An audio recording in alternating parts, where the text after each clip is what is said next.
Salut les crafters, bienvenue sur CorsiCraft. On se retrouve aujourd'hui pour une nouvelle vidéo bivouac qui va vous faire plaisir puisque à nouveau on va sur le camp. On n'en aura pas eu beaucoup cette année comme je l'ai déjà dit et d'un coup je vous en sors 3, donc ça fait plaisir. Alors il est déjà tard parce qu'il est déjà 19 h, je ne suis pas encore arrivé, mais j'ai prévu une petite soirée pile poil comme il faut, avec dégustation de pâté breton. 2 petites bières qui vont aller avec l'apéritif et le repas. En repas, ce sera entrecôte de bœuf, pommes de terre et camembert au feu de bois. Et en dessert, il n'y a pas de dessert parce que je viens de me rendre compte tout de suite que j'ai oublié d'en prendre. Bravo, clap clap, bravo. Donc, je vais marcher jusqu'au camp. Et puis, on se retrouve un peu plus tard. Le temps de m'installer, de préparer le bois pour le feu et de papoter ensemble à l'apéritif. Allez, c'est parti!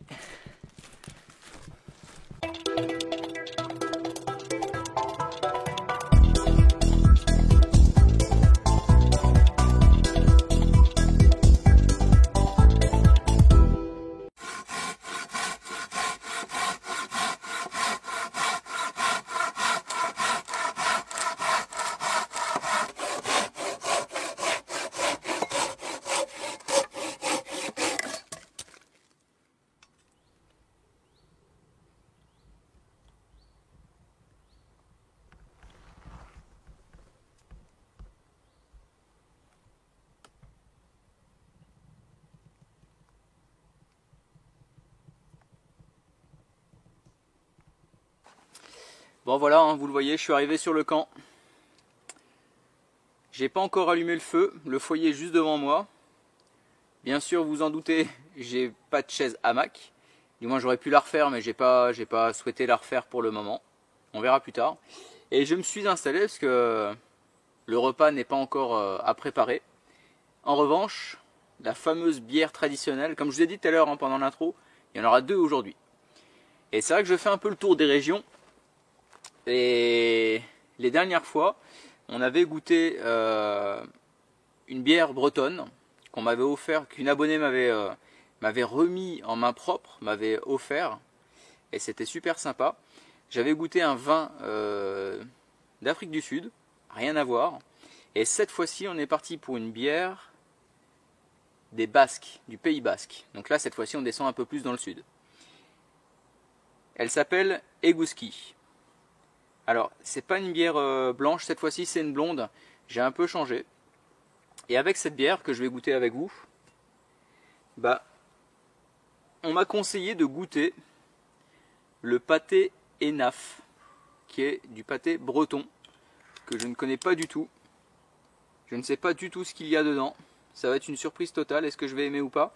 J'essaye de regarder un peu la composition, mais je n'ai pas grand chose. Donc le plus simple, ça va être de goûter, avec bien sûr du pain. Mais on va commencer par la bière. Le soleil est en train de se coucher, donc j'ai installé mes lumières pour qu'on puisse avoir une bonne visibilité. Et c'est parti pour la dégustation, donc Eguzki, bière blonde.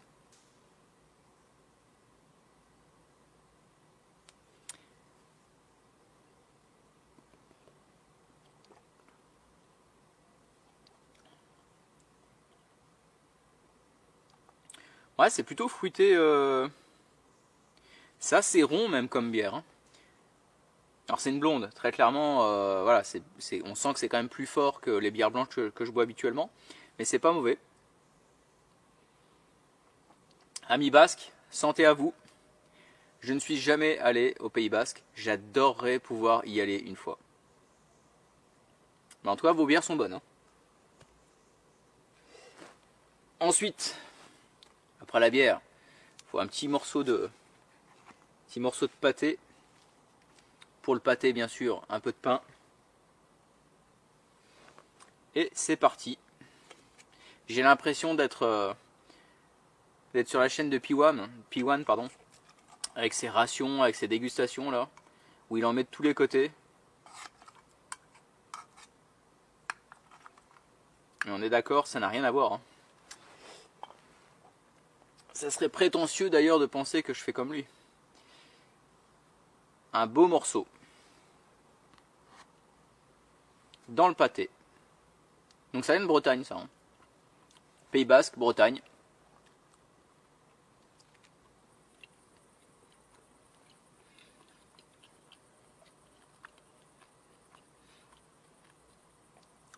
C'est pas mauvais. C'est un petit pâté qui est assez léger. Pour moi, je trouve que ça manque un peu de caractère. Mais ça passe bien avec du pain comme ça, c'est pas mauvais. J'en ai un autre, hein, j'ai pris une deuxième boîte, ail et fines herbes. Je pense que ça sera un petit peu plus relevé, ça sera donc un petit peu meilleur à mes yeux. Mais ça se mange bien en tout cas.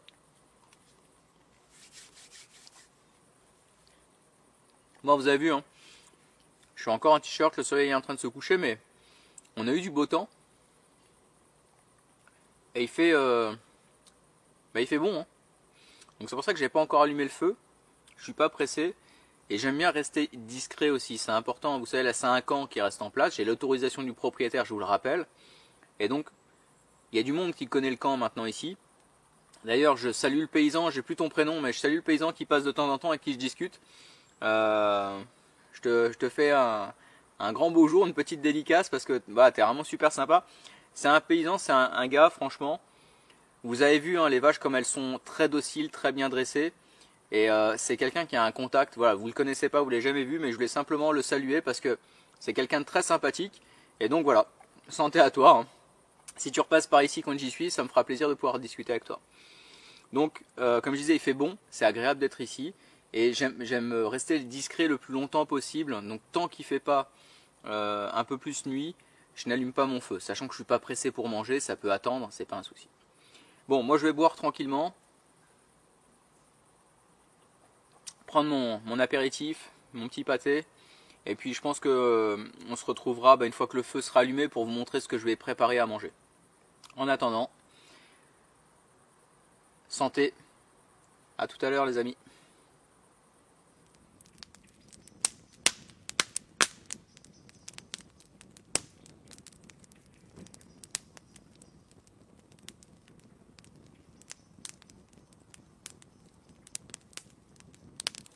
Alors la première étape du repas de ce soir, c'est déjà d'aménager le foyer, ça c'est très important. Une partie avec du bois, une partie avec des braises. Comme vous le voyez juste ici, j'ai mis une petite boîte de camembert en bois emballée dans de l'aluminium. Et ça, je pense que tout à l'heure, je vais me régaler avec les pommes de terre et le pain. Donc on laisse de côté, on ne met pas sur les braises, c'est pas la peine, la chaleur va faire fondre de toute façon le fromage. Ensuite, ce que vous faites, vous ne mettez pas la viande tout de suite, vous prenez votre popote et vous la mettez sur les braises avec un petit peu d'huile, c'est ce que j'ai mis à l'intérieur. On va attendre un peu et une fois que l'huile sera chaude, on pourra passer aux pommes de terre. Maintenant que l'huile est chaude, vous allez voir, c'est très simple, hein. Vous prenez vos pommes de terre, donc moi ce sont des pommes de terre qui sont déjà cuites à la vapeur. Et on fait bien attention parce que l'huile est très chaude.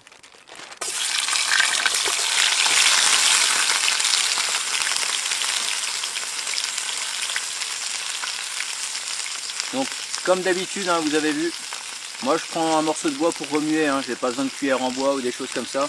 C'est très nature, c'est très basique. Pour moi je pars du principe que les cendres, vous voyez c'est chaud encore, que les cendres qui sont sur le morceau de bois, ça posera aucun souci du point de vue hygiène. Hein.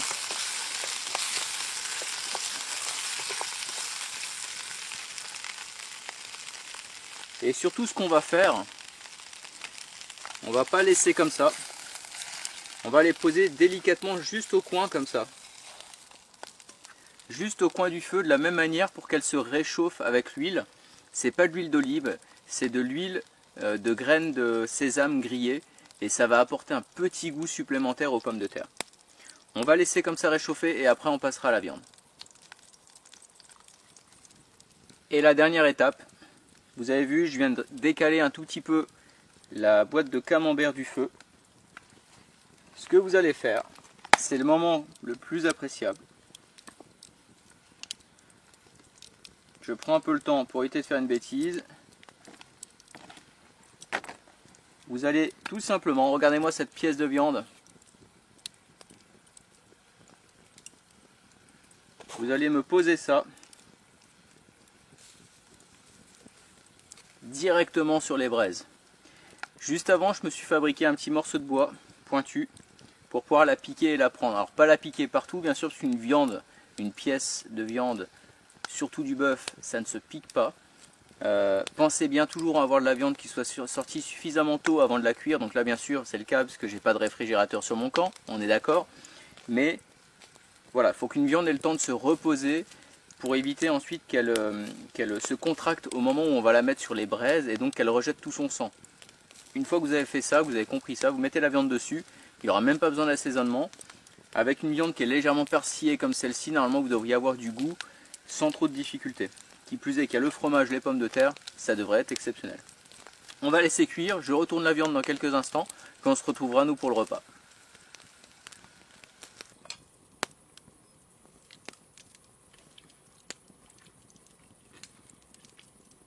Vous savez le petit goût de grillé que vous avez sur la viande quand vous allez dans un restaurant parce qu'ils ont cuit sur le grill ou sur votre barbecue. Là vous l'avez, c'est juste parfait.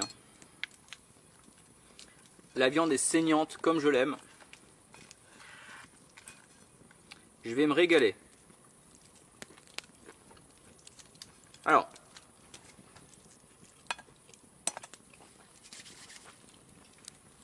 je mets la viande de côté pour vous présenter ma deuxième bière. C'est une bouche, en fait, une bière de caractère qui fait 12 degrés, donc vraiment plus forte que les autres. Pourquoi j'ai pris une bière comme celle-ci? C'est une bière ambrée. C'est tout simplement parce qu'avec la viande, comme au niveau du goût, au niveau de la braise, au niveau du côté grill, c'est assez fort. Il me fallait une bière de caractère pour l'accompagner.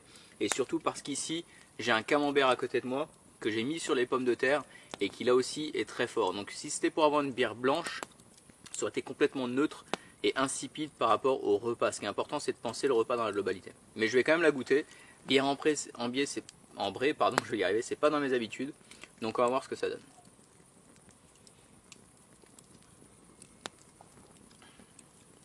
Amis belges. Amis belges, bah comme j'ai mangé juste avant, je vous cache pas, un petit peu de fromage, ça se marie super bien. Hein. Ah bon choix, hein. La bouche, bière belge, amis belges.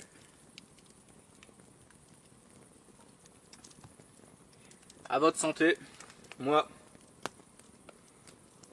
j'ai mes petites pommes de terre avec du fromage. Je vais me poser comme ça tranquillement devant le feu et je vais finir mon repas. Donc je vous laisse là-dessus. J'espère que la préparation vous a plu. Et essayez de le reproduire chez vous, vous verrez, c'est juste exceptionnel. Moi je vais profiter, donc je vous dis à plus tard. Bon appétit les amis. Petit point important avant d'aller se coucher. Très souvent on me demande au niveau hygiène comment est-ce qu'on fait en forêt. Je vais faire très simple aujourd'hui, je vais vous donner un exemple. J'ai mangé du camembert, du fromage, de la viande, j'ai touché avec les doigts. Je pourrais très bien me coucher comme ça et pas m'embêter, pourquoi pas. Mais vu le prix du sac de couchage, j'ai pas envie de le laver tous les jours et de l'abîmer. Donc, j'ai des petites lingettes que je vous ai déjà montrées dans mon EDC par exemple, ou dans la vidéo où je vous présente le matériel que j'utilise et que je prends quand je pars en bivouac. Ce sont en fait des petites lingettes de savon déshydraté. Je vais en prendre une.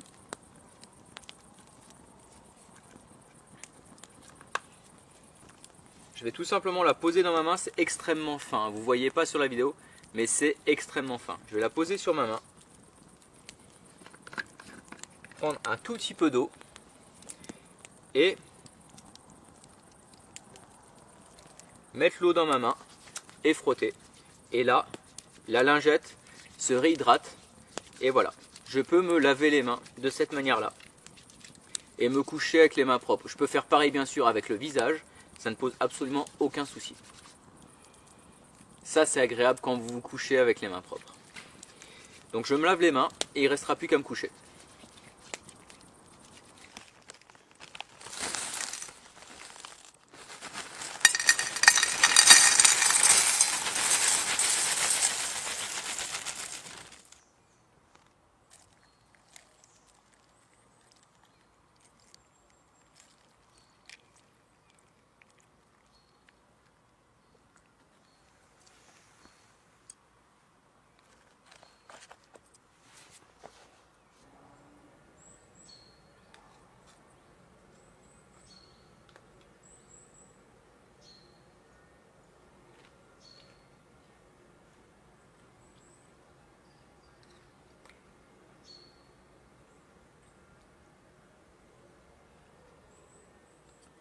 Eh ouais, il est déjà l'heure de se réveiller. Surtout de déjeuner. Vous l'avez vu ce matin, j'ai fait céréales et lait.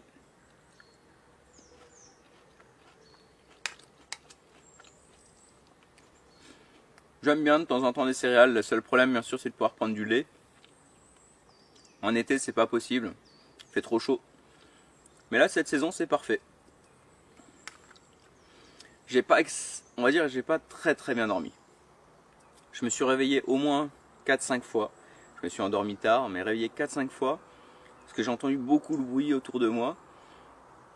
J'ai vu je pense que c'est une musaraigne passer dans le camp. Alors bon, ça me gêne pas en soi, mais c'est simplement qu'avec le bruit que ça faisait, ça grattait autour de moi, c'était assez pénible. Et j'ai beau leur demander de partir, elles m'ont pas écouté. Donc ça m'a réveillé, j'ai pas passé une super nuit.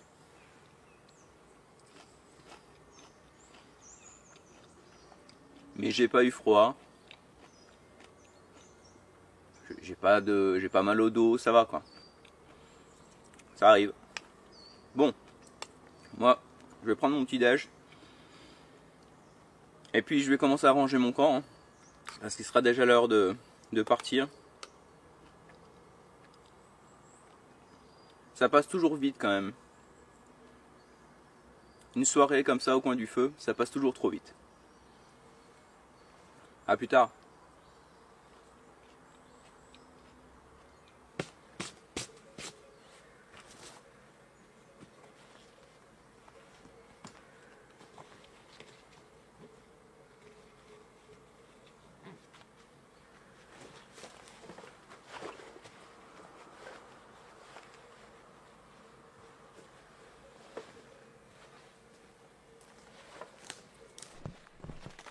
Et voilà, on repart les amis. Fin de ce bivouac. J'espère que cette sortie en forêt, ce feu de bois et ce repas vous a plu. Moi j'ai passé encore un bon moment, même si la nuit a été difficile. Mais ce qui importe, ouais, pour une nuit quand vous rentrez chez vous ensuite, c'est pas bien grave. Surtout qu'il fait beau. Je pense pas qu'il va faire chaud, mais il fait beau et ça c'est pas mal. Bon, c'est pour les prochaines semaines, c'est la dernière vidéo sur le camp. Je sais pas quand je pourrai revenir dessus et quand je viendrai le démonter. Mais ce qui est sûr en revanche, c'est que d'ici, allez, peut-être 2 semaines, 3 semaines après cette vidéo, je vais vous présenter un autre type de bivouac que vous avez déjà vu sur ma chaîne, à un autre endroit, dans une autre région. J'en dis pas plus, je pense que beaucoup d'entre vous ont déjà deviné. Mais je suis en train de préparer tout mon matériel pour y aller. Et je pense que j'ai moyen de faire des images vraiment sympas. Donc surtout, soyez attentifs à la notification pour la prochaine vidéo parce que, à mon avis, ça va être chouette. En attendant, moi, je vais marcher tranquillement jusqu'à retrouver ma voiture. Et puis, je vous dis tout simplement à très bientôt. Laissez un pouce craft si ça vous a plu. Allez, ciao les crafters.